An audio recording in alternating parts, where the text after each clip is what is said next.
বারাসাত পৌর এলাকায় যানজট কিছুতেই পিছু ছাড়ে না। সে কারণেই হকার সরিয়ে দেবার সিদ্ধান্ত নিয়েছে প্রশাসন।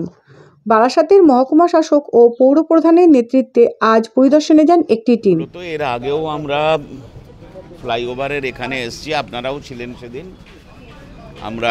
আমরা রাস্তার একটা মেজারমেন্ট করেছি এবং অল অ্যালং আমরা যাতে 16 ফুট রাস্তা পাওয়া যায়, যাতে মিনিমাম একটা অ্যাম্বুলেন্স স্মুথলি যেতে পারে, মানুষের যাতায়াত যাতে অবস্ট্রাকশন না হয়, সেই চিন্তা থেকেই এগুলো করছিলাম।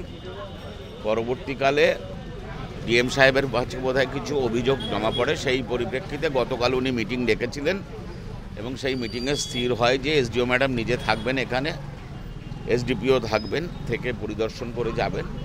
সেইটাই ফাইনালি কথাবার্তা হয়ে বলা হলো আগামী বুধবারদের হকারদের নিয়ে আমরা বসবো। 12 নম্বর রেলগেট ব্রিজের নিচে হকাররা বেলাগামভাবে বাড়িয়ে নিয়ে ব্যবসা করে। সে কারণেই যানজটের থেকে মুক্ত হতে পারে না বারাসাত। দ্রুতই এই সমস্ত হকার সরিয়ে অন্যত্র দেওয়া হবে বলে দাবি পুর প্রধানের। মূলত যতগুলো হকার আছেন তারা ভেতরে ভেতরে বসতে হবে, রাস্তার দিকে মুখ করে নয়। 16 ফুট বাদ দিয়ে যেখানে আমরা এক্সেস জায়গা পাবো, সেই জায়গায় যে মানুষগুলো ভেতরে পুনর্বাসন করতে পারবেন না তাদেরকে পৌরসভা করে দেবে। আর আরেকটা জিনিস, পৌরসভা সিদ্ধান্ত নিয়েছে ইউনানিমাসলি, যাদের বাইরে বা মার্কেটে দোকান আছে তাদের পুরসভার ওই ব্রিজের তলায় কোনো দোকানঘর পাবে না। এই 3টে সিদ্ধান্ত।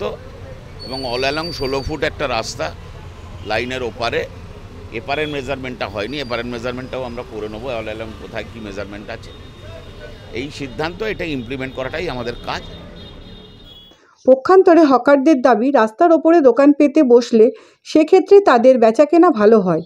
ব্রিজের নিচে উল্টো দিকে মুখ করে বসলে তাদের দোকানের বেচাকেনা অনেকটাই কমে যাবে, এমনটাই দাবি তাদের।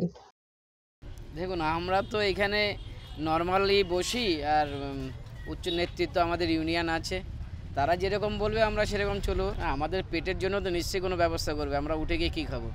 আমাদের তো পেট চলাবার জন্য কিছু না কিছু ব্যবস্থা করবে, নাহলে আমরা উঠে কোথায় যাবো?